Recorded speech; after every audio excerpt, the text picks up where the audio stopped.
प्यारे विद्यार्थियों, आशा है आप सब ठीक ही होंगे। जैसा कि आप सब लोगों ने बायो पायरेसी के विषय में जिज्ञासा व्यक्त की थी। बायो पायरेसी बायो टेक्नोलॉजी के अंतर्गत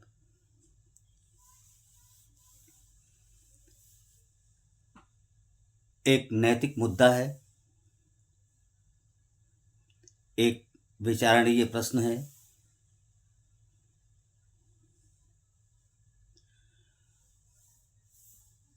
सबसे पहले हम लोग बायोपायरेसी के विषय में जानने का प्रयास करते हैं कि बायोपायरेसी है क्या।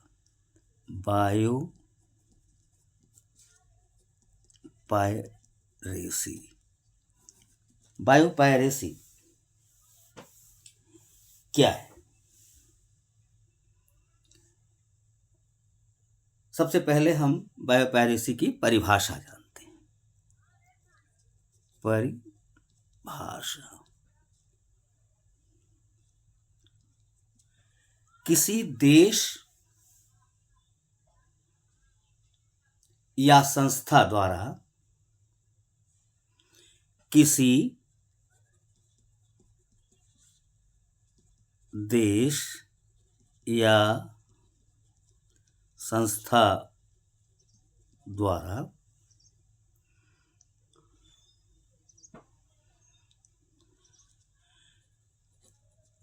किसी दूसरे देश की जैव संपदा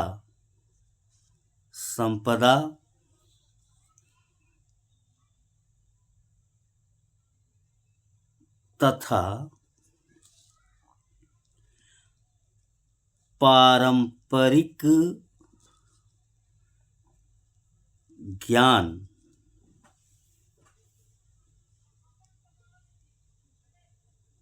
को बिना उस देश, व्यक्ति अथवा संस्था की अनुमति के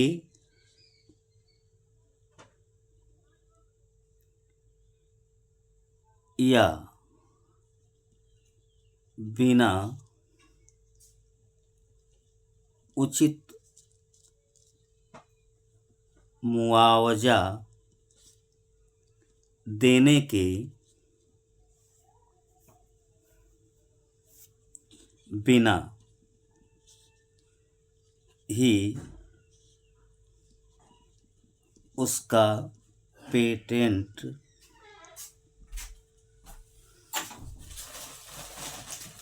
अपने हित में कर लिया जाता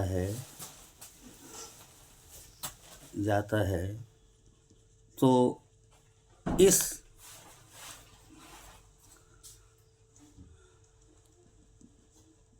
अनैतिक और अवैधानिक कार्य को बायोपायरेसी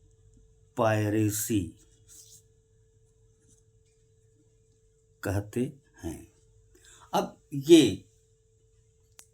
इसको ऐसे समझिए कि जो दुनिया के ऐसे देश हैं जो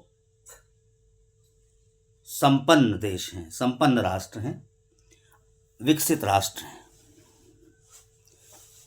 वैज्ञानिक दृष्टिकोण से भी और आर्थिक दृष्टिकोण से भी, लेकिन उन देशों में, उन राष्ट्रों में जैव विविधता की कमी है या उस राष्ट्र में पारंपरिक ज्ञान या पारंपरिक तकनीकों की कमी है। ऐसी स्थिति में वे शक्तिशाली देश, वे संपन्न देश अन्य देशों की जैव संपदा का और वहां के पारंपरिक ज्ञान का अपना बताकर उपयोग करना शुरू करते हैं।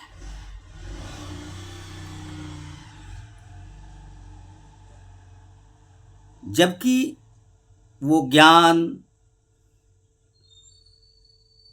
वो जैव संपदा किसी अन्य देश की होती है। तो इस कार्य को बायोपायरेसी कहते हैं।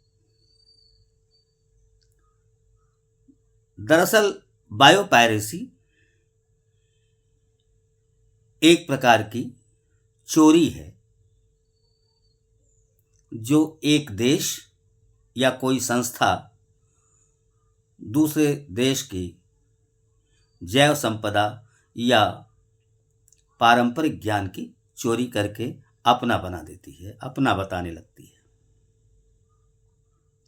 उदाहरण के लिए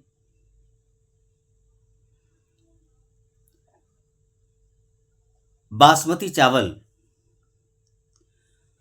जो भारत में परंपरागत ढंग से पैदा किया जाता रहा है और सदियों से भारतीय किसान इस चावल को पैदा करते हैं, बासमती धान को पैदा करते हैं। लेकिन 1977 ईस्वी में एक अमेरिकी कंपनी ने 1977 ईस्वी में एक अमेरिकी कंपनी ने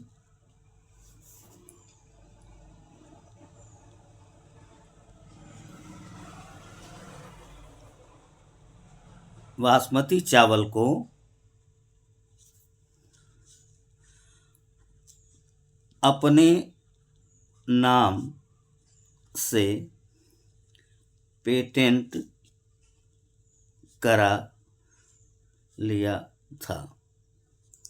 अब 1977 में एक अमेरिकी कंपनी ने बासमती चावल को यह कहते हुए पेटेंट कराया कि ये चावल हमारा है, इसको हमने उत्पन्न किया है।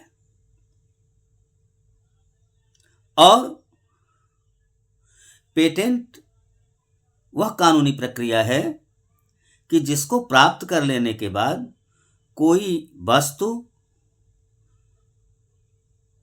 या कोई ज्ञान दूसरा व्यक्ति जब भी उसका इस्तेमाल करेगा, जब भी उसका प्रयोग करेगा, तो उसे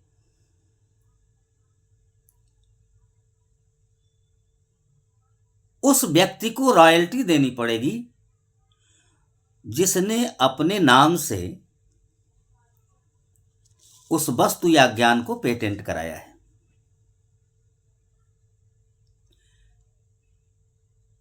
तो इस हिसाब से बासमती चावल का पेटेंट जब अमेरिकी संस्थान ने करा लिया, अमेरिकी कंपनी ने करा लिया, तो यह हो गया कि अगर भारत में या कोई देश बासमती चावल का उत्पादन करता है तो उसे उस अमेरिकी कंपनी से अनुमति लेनी पड़ेगी, उसे रॉयल्टी देना पड़ेगा, उसे हर्जाना देना पड़ेगा। इसे लेकर के भारत सरकार ने आपत्ति व्यक्त की और बाद में जाकर के अमेरिकी कंपनी ने बासमती चावल से अपना दावा हटाया, पेटेंट निरस्त कराया। इसी प्रकार से नीम में एक औषधीय गुण है। नीम प्रतिजैविकीय पदार्थ है, उसमें ऐसे रसायन पाए जाते हैं जो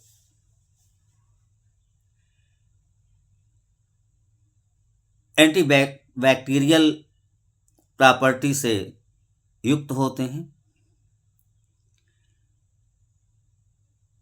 विदेशी कंपनियों ने नीम को भी, खास करके अमेरिकी कंपनी ने नीम को भी पेटेंट कराना चाहा, लेकिन भारत सरकार के प्रयासों से ऐसा नहीं हो सका। इसी तरह से हल्दी के जो औषधीय गुण हैं, उनका भी पेटेंट कराने का प्रयास किया गया।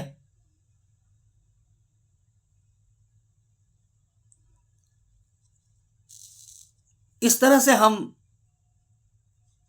यह समझ सकते हैं कि बायोपायरेसी एक अनैतिक कार्य है, एक अवैधानिक कार्य है, जिसके अंतर्गत कोई संस्था, कोई राष्ट्र किसी अन्य राष्ट्र या अन्य संस्था के जैव संपदा या उसके पारंपरिक ज्ञान को, जो उस देश में सदियों से जो ज्ञान चला आ रहा है, जब उसे अपने हित में प्रयोग करना शुरू कर देती है कोई दूसरी संस्था को, दूसरा देश, और उसके बदले में पहले वाले देश को न तो कोई मुआवजा देती है और न ही उससे अनुमति लेती है, तो इस कार्य को बायोपायरेसी कहते हैं। पायरेसी का मतलब होता है एक तरह से अनैतिक कार्य या चोरी। बायो का मतलब होता है जैव संपदा। यहां हमें यह बात ध्यान रखनी चाहिए कि बायोपायरेसी के अंतर्गत जैव संपदा जैसे जीव जंतु, पेड़ पौधे, औषधियां, और फिर जो उस देश के पारंपरिक ज्ञान है, जैसे आयुर्वेदिक चिकित्सा पद्धति जो भारत की अपनी पारंपरिक पहचान है, इन सब का अगर कोई देश बिना हमारे देश की अनुमति के या बिना हमारे देश के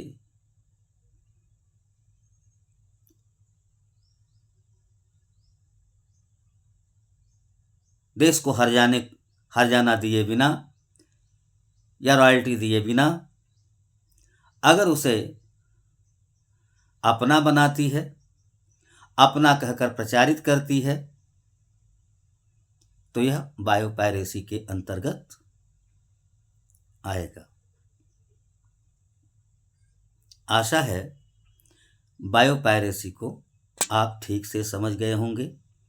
फिर एक बार मैं बता रहा हूं कि बायोपायरेसी, देखिए लिखा हुआ है, बायोपायरेसी किसी देश या संस्था द्वारा किसी दूसरे देश की जैव संपदा तथा पारंपरिक ज्ञान को बिना उस देश मतलब जिस देश की वह जैव संपदा है या जिस देश का वह पारंपरिक ज्ञान है, बिना उस देश या व्यक्ति अथवा संस्था की अनुमति के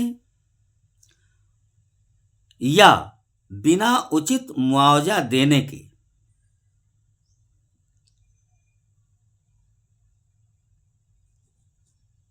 ही अगर उसका पेटेंट करा लेता है अपने हित में, उसे अपना बनाकर प्रचारित करता है,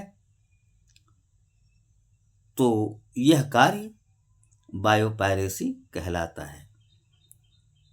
बायोपायरेसी एक अनैतिक कार्य है।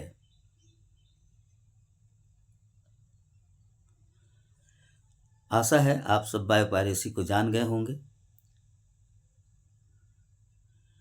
अगर कुछ और जानना हो या कहीं कोई संदेह रह गया हो तो उसे आप पूछ लेंगे, कमेंट में पूछ लेंगे कि क्या आपको जानना है, आगे क्या जानना है। बायोलॉजी के सभी पाठों के विषय में आप कमेंट में एक एक करके बताएं। जिस पाठ का जो टॉपिक आपकी समझ में ना आया हो उसे आप कमेंट में लिखें, मैं आपको उसे बता दूंगा। उस पर एक नया वीडियो ला करके दे दूंगा आपको। इस वीडियो को आप लाइक करें, इसलिए लाइक करें कि उससे पता लगेगा कि कितने लोगों ने इसे देखा है, कौन कौन इसे देख रहे हैं, कौन कौन लोग इससे लाभान्वित हो रहे हैं। दूसरा है, जिन लोगों तक ये वीडियो नहीं पहुंच रहा है उन्हें आप शेयर कर दें और उनसे यह ज़रूर कहें कि इस वीडियो को देखें और कमेंट करें। अगर उन्हें बात समझ में आती है तो ठीक, नहीं समझ में आती है तो फिर कमेंट करें और फिर दोबारा भी मैं उसे समझा दूंगा। साथ ही साथ नए टॉपिक के विषय में कमेंट में लिखें कि क्या आपको जानना है, क्या आगे जानना है। दूसरी बात यह है कि हिंदी से संबंधित जिन पाठों का आपके तैयारी में आपको लगता है कि ये पाठ जरूरी हैं, इन्हें फिर से पढ़ा जाना चाहिए, तो उसको भी लिखें। और 2 दिन के बाद से हिंदी विषय पर भी आप लोगों को वीडियो मिलनी शुरू हो जाएगी। लेकिन जब आप कहेंगे कि कौन सा चैप्टर क्या पढ़ाएं, किस चैप्टर के कौन से भाग को आप पढ़ना चाहते हैं, ये कमेंट करके लिखें। मैं उस पर वीडियो बनाकर परसों से डालना शुरू कर दूंगा। धन्यवाद।